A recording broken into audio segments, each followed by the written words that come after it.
So Iran says it will stop attacking Israel, and Israel says it will stop attacking Iran at Donald Trump's request. Here's how it unfolded after 25 hours of confrontation.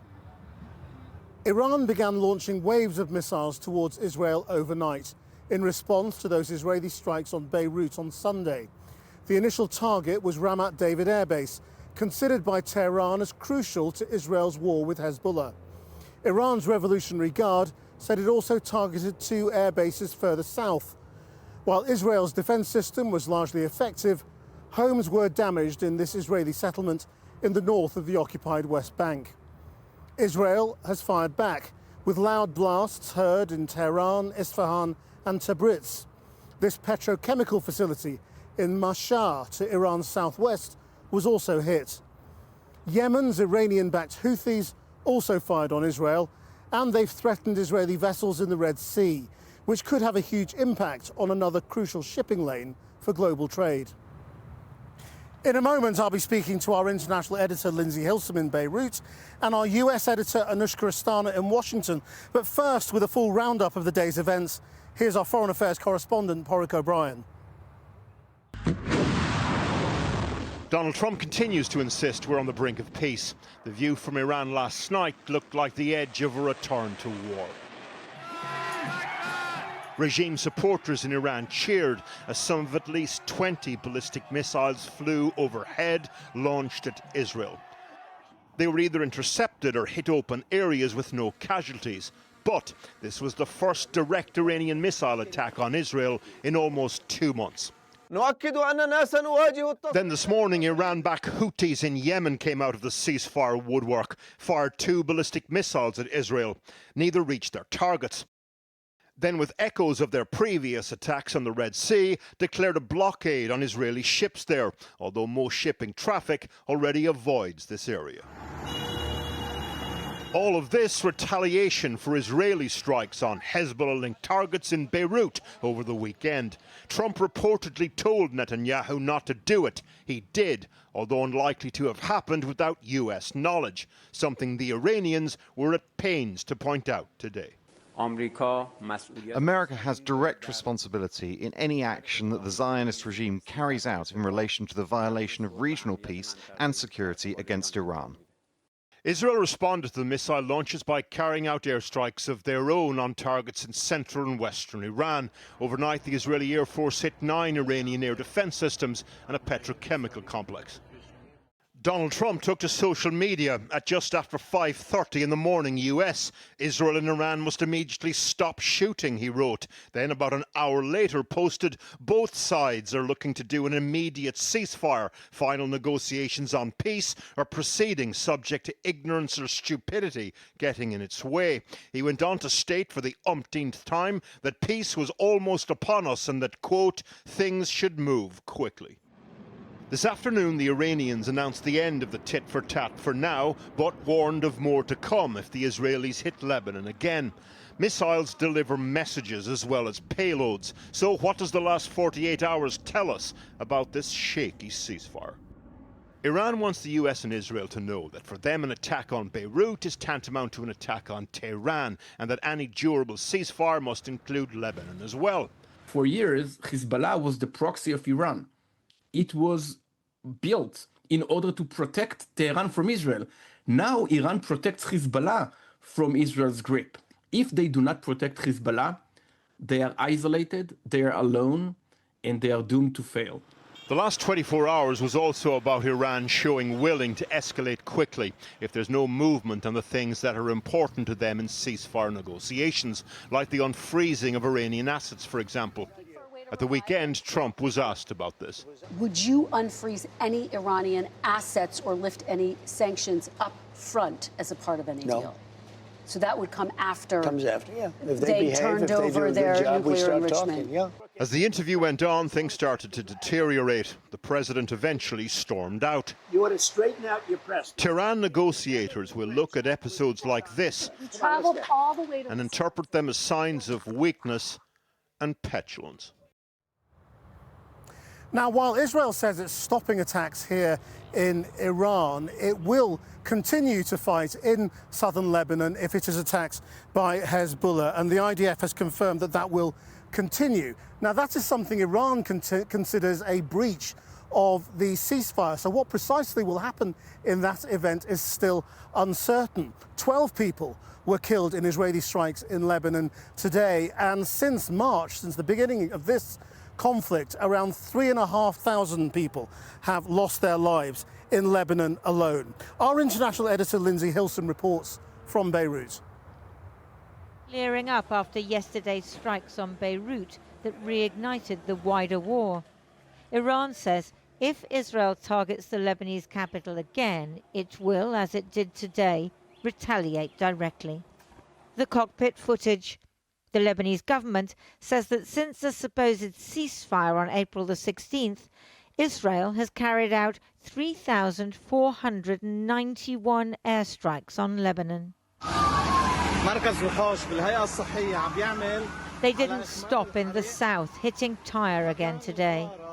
Lebanon is in an impossible situation, with 1/5 of its territory occupied by Israel and Iran controlling Hezbollah, which attacks the Israelis daily. We drove south from Beirut, down a road recently made safe, at least for now, by the Lebanese army. To our east, Mount Hermon. We're just about 5 kilometers from the border with Israel. The Shia village of Debin has been utterly destroyed by Israeli bombs. The occupying Israeli soldiers withdrew just a few days ago. A UN bulldozer has started to clear the rubble, and the Lebanese armed forces have moved in. The cross on the horizon rises from the Christian village of Marjayoun, less than 2 kilometers away. But we weren't allowed to film much in Marjayoun for fear of bringing the wrath of Israel onto the heads of the population. Now that the Lebanese army has moved back into the villages around here, people should be feeling more secure. But everyone I've been speaking to is nervous. They don't know what the Israeli soldiers are going to do next. And even though Marjayoun here might be an enclave of peace, the Israelis are still occupying the area all around and not showing any signs of leaving. Debris from the Israeli anti-aircraft system Iron Dome has damaged the tower of St. George's Church. The priest has grown used to the sound of Hezbollah rockets being intercepted as they fly overhead. Now, both Hezbollah and Iran are firing into Israel. Our message in our church, the peace. But we're hearing the sound of war all around us. Of course, this is nothing. Last night, all the night, you will hear. This is the music. Israeli soldiers ordered the Christians of Marjayoun to expel the displaced Shias they were sheltering in case they were harboring Hezbollah, driving a wedge between the communities. They are from our society, but there is no reason to say to my brother, go from my way, go from my town, don't be here. We have a big problem now. Okay, between us. Nabatea, just to the west of Marjayoun, attacked by Israel every day. While the world prays that the war between the US and Iran will not start up again, here they just pray to be left alone, to live together again, just to live. So you can see that Israel has no let up in attacking the south of Lebanon today, and it has no intention of doing so. But I wonder if Prime Minister Netanyahu is feeling a little concerned today, because President Trump has positioned himself almost like a mediator between Iran and Israel rather than Israel's partner. It's clear he doesn't want to go back to war. It's clear he wants a deal. And Iran may try to insist that Israel stop attacking the south of Lebanon as well as Beirut and possibly withdraw from its occupation. Lebanon, of course, feels rather powerless in amongst all this.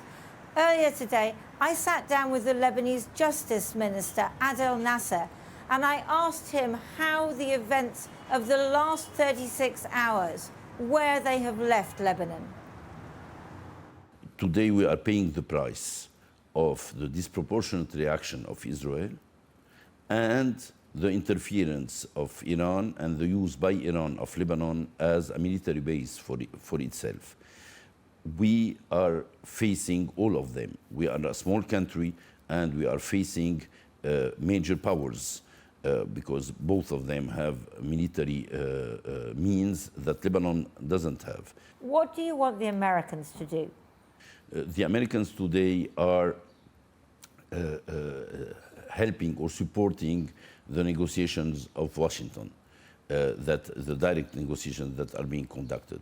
And we expect, that the issue of Lebanon remains completely independent from the negotiations that are being conducted between the United States and Iran, because we consider that we shouldn't be a card between the hands of Iran. This is on one hand.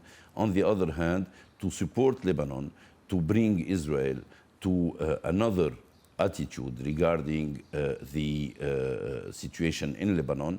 But it seems that the government, your government, has no power, no influence even in your own country. No, Lebanon is committed and the government is committed to obtain or to secure the monopoly of force. It is very important to continue the process of dismantling Hezbollah's military infrastructure, but not to make a confusion with the Shiite community. So what do you say to the villagers in the south who say Hezbollah is the resistance, Hezbollah at least is fighting Israel, and the National Army is doing nothing? It is clear that Hezbollah is not in a position to defend the south, so talking about defending the south through Hezbollah is a myth. It is not true, and it proved that it is not true through over this long period of time. Lebanon's Justice Minister speaking to Lindsay earlier in Beirut. Well, joining me now is Mohammad Marandi, professor at Tehran University and a former advisor to the nuclear negotiating team of Iran. I mean, this one-day war was really about what happened in Lebanon, but Lebanon's president has just sent a message to Iran saying there is a huge difference between helping us and interfering. You are destroying the country for the sake of your own interest. The Lebanese president was installed by the Americans and the Saudis. Everyone knows that. Go and look at the election numbers in the last parliamentary elections. The coalition of Hezbollah got 3 times more than the votes that they got. But he's the president of Lebanon, and Iran is using Lebanon now as a sort of a tool or a Iran chip is or using Lebanon.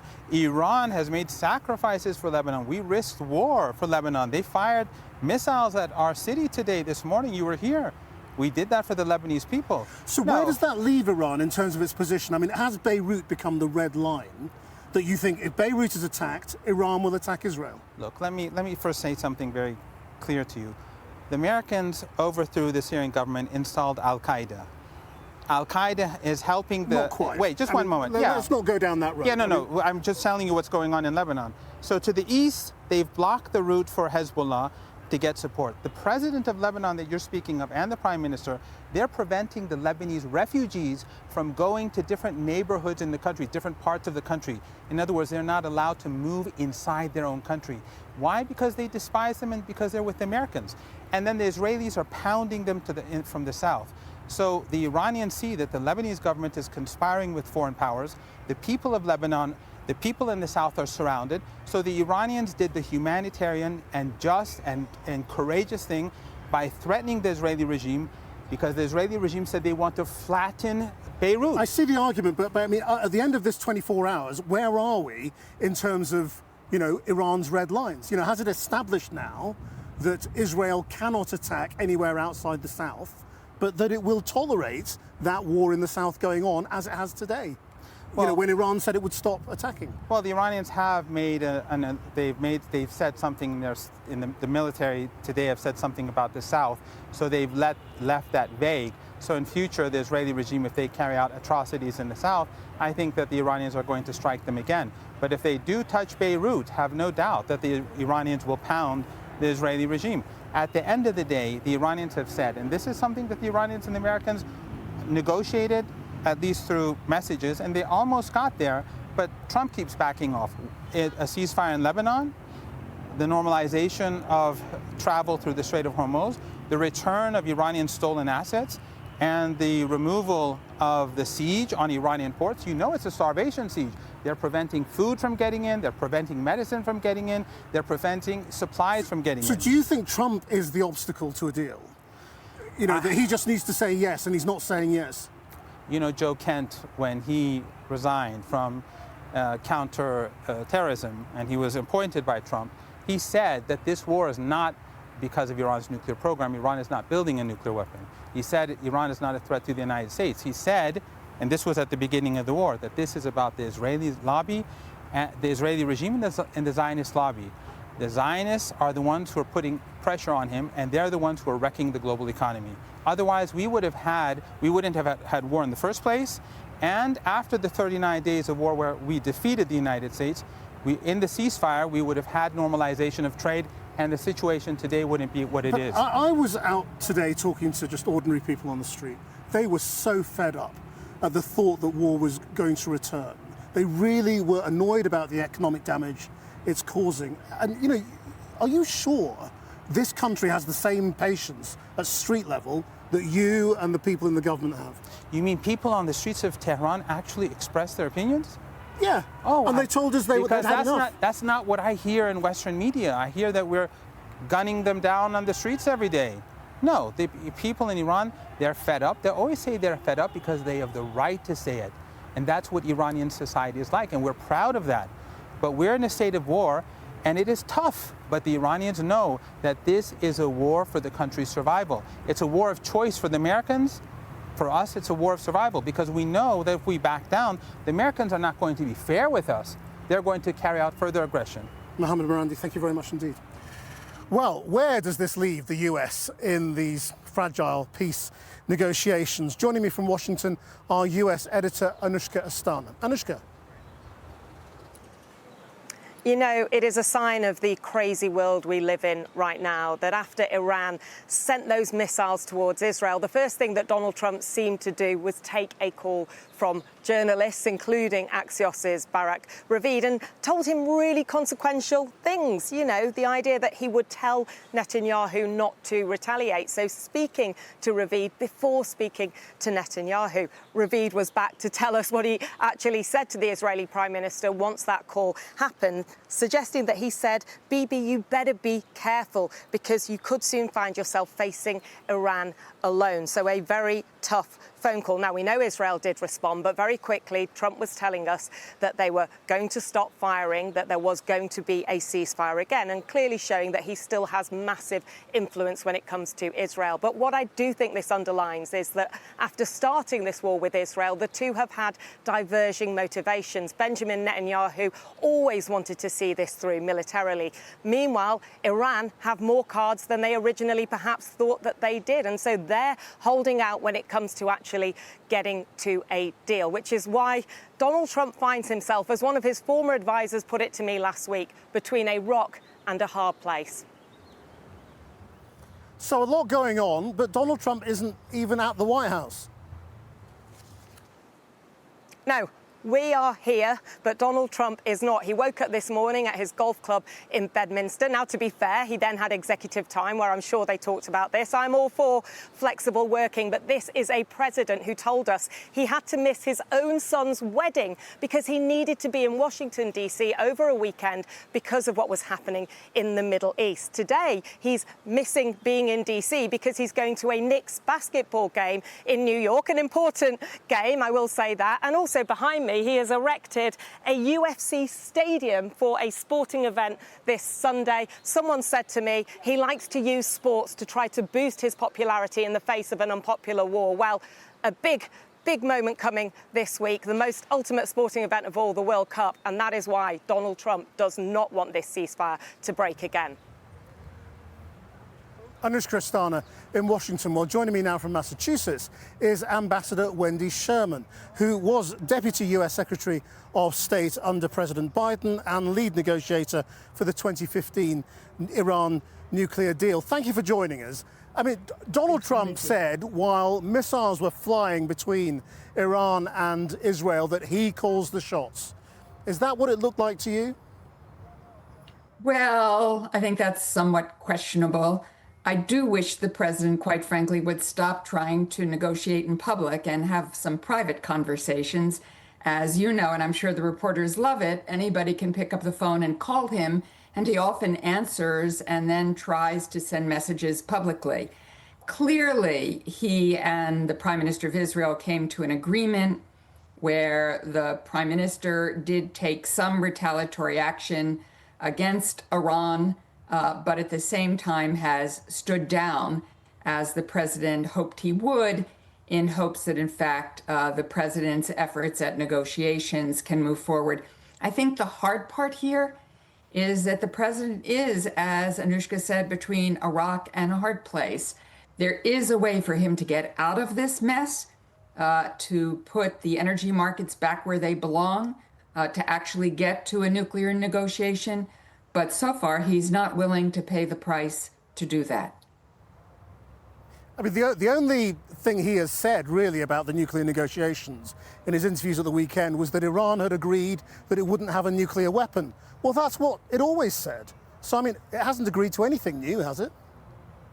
Not that I'm aware of. The president has said from time to time that Iran has agreed to either dilute its highly enriched uranium or ship it out of the country. But of course, all of that requires verification and monitoring, so you know it exactly has happened the way they say it's going to happen. And so far, we're nowhere there. The International Atomic Energy Agency Board of Governors meets this week, and it will be very interesting to see the discussion there. Next week, President Trump will be going to the G7 in France, the first time I think he has attended since 2019, and there will be a discussion about several things, but one will be how to demine the Strait of Hormuz. Of course, first he has to get to an agreement that the strait can be opened again, something that only closed after the United States under President Trump went to war. And indeed, and Iran insists that it must have control, and by control, people imagine that also means a fee or toll of some kind. I mean, if they were in a miraculous world able to swallow politics and pride and all of that and say, Ambassador, you did this last time, can you come in and help and take over? What would you do? I can't imagine that happening, so it's a very easy answer. I think the president considers all of us who were engaged in that negotiation as having been stupid, as he tends to call people these days. You know, I think the problem here is that to really do a nuclear negotiation with Iran takes a team, a large team. Not only did we have the core team that I was honored to lead on a daily basis, but literally hundreds of people in the U.S. government, of course, Secretaries Clinton and then Kerry and Secretary Moniz of the Energy Department and President Obama, who knew every single detail of the deal. Abbas Araghchi, who's the current foreign minister, was my counterpart during those negotiations. We did this as a multilateral agreement with other countries in Europe, with Russia and China. And of course, all of those relationships are quite changed now. So there is a big task ahead here. I'm glad to see that Witkoff and Kushner, the president's envoys, went out to our nuclear lab to really learn some things and meet with a team of experts. They will be absolutely essential if Witkoff and Kushner can ever really get to a direct negotiation with Iran. Ambassador Wendy Sherman, thank you very much indeed.